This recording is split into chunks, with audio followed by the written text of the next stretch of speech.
Censor board കണ്ടിട്ടാണ് release ചെയ്തത്. എന്നിട്ട് എഡിറ്റ് ചെയ്യാന്ന് പറഞ്ഞത് വളരെ ഖേദകരമായ ഒരു കാര്യമാണ്. ഒരിക്കൽ സീൻസൊക്കെ വരുന്നതൊക്കെ കേട്ടോ. അപ്പോൾ അതിനെപ്പറ്റി എന്താണ് അഭിപ്രായം? അത് ആവശ്യമില്ലാത്തതാണ്. കാരണം ഒരു സിനിമയെ കൊല്ലുന്ന ഒരു പരിപാടിയാണത്. ആവിഷ്കാര സ്വാതന്ത്ര്യമൊക്കെ വളരെ പറഞ്ഞിടുന്നപ്പോഴല്ലോ അത് കാണിക്കണ്ടേ.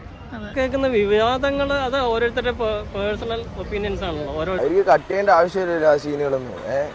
ഇത് BJP-ക്കാരനെ ചൂണ്ടിക്കാട്ടുന്ന പറഞ്ഞിട്ട് അവർ കട്ട് ചെയ്യണേ. എൻ്റെ ഒരു അഭിപ്രായത്തിൽ എമ്പുരാൻ എന്ന് പറയുന്നത് വളരെ നല്ലൊരു സിനിമയാണ്.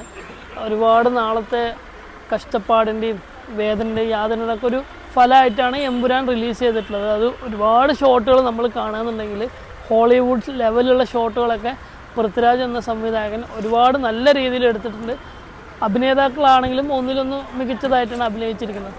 അപ്പോൾ ഈ സിനിമ തീർച്ചയായും നമ്മൾ സെൻസർ ബോർഡ് കണ്ടിട്ടാണ് റിലീസ് ചെയ്തത്. എന്നിട്ട് എഡിറ്റ് ചെയ്യാന്ന് പറഞ്ഞത് വളരെ ഖേദകരമായ ഒരു കാര്യമാണ്. ഒരിക്കലും അങ്ങനെ എഡിറ്റ് ചെയ്യേണ്ട ഒരു ആവശ്യമില്ലായിരുന്നു. കാരണം സെൻസർ ബോർഡിലിരിക്കുന്ന ആളുകളൊക്കെ BJP ഭരിക്കുന്ന അല്ലെങ്കിൽ BJP സർക്കാർ ഏൽപ്പിച്ച ആളുകളാണ്. അപ്പോൾ അവർ കണ്ടിട്ടാണ് നമ്മുടെ രാജ്യത്ത് ഇങ്ങനെ ഒരു സിനിമ ഇറക്കിയിട്ടുള്ളത്.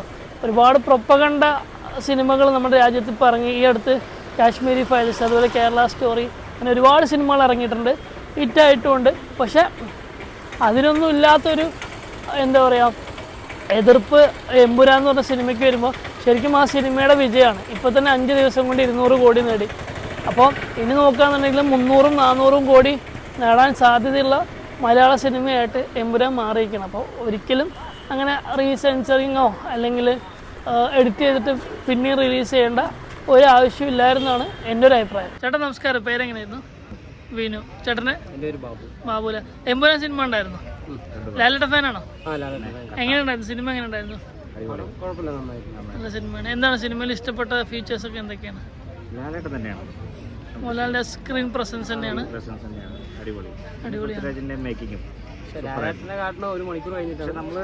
ഉറങ്ങിപ്പോയി കണ്ട പോലെ അത്ര ആ ഒരു കിട്ടിയില്ലെങ്കിലും കുഴപ്പമില്ല. വൺ ടൈം വാച്ചബിളാണ്. നമ്മളെ ഒരുപാട് പ്രതീക്ഷ പോയി ഇതിനെക്കാട്ടി. ഓക്കെ. അപ്പോൾ ഇപ്പോൾ എഡിറ്റഡ് സീൻസ് ഒക്കെ വരുന്നതൊക്കെ കേട്ടോ. അപ്പോൾ അതിനെപ്പറ്റി എന്താണ് അഭിപ്രായം? അത് ആവശ്യമില്ലാത്തതാണ്. കാരണം ഒരു സിനിമയെ കൊല്ലുന്ന ഒരു പരിപാടിയാണത്. ആവിഷ്കാര സ്വാതന്ത്ര്യമൊക്കെ വളരെ പറഞ്ഞിടുന്നപ്പോഴല്ലോ അത് കാണിക്കണ്ടേ. അതെ. അപ്പോൾ അത് നമ്മളെന്തായാലും ചെയ്ത് കഴിഞ്ഞ് പിന്നെ സിനിമ അതില്ല, ആ സിനിമ ഇല്ല. പിന്നെ സിനിമയായിട്ട് കാണാം. ഇതിപ്പോൾ എന്തിനാ ഇങ്ങനെ പാർട്ടി കൊണ്ടുവരാണ്ടിരിക്കുക, രാഷ്ട്രീയം നടത്താണ്ടിരിക്കാൻ കേട്ടോ. സിനിമ എന്നും സിനിമയാണ്. സിനിമ കണ്ടിട്ട് ആൾക്കാരുടെ ജീവിതം അത്ര ചിന്തിച്ചാൽ മതി. 3 മണിക്കൂർ 2.5 മണിക്കൂർ അത്ര ചിന്തിച്ചാൽ സിനിമയിലെ നല്ല വശങ്ങൾ ഉൾക്കൊള്ളുക,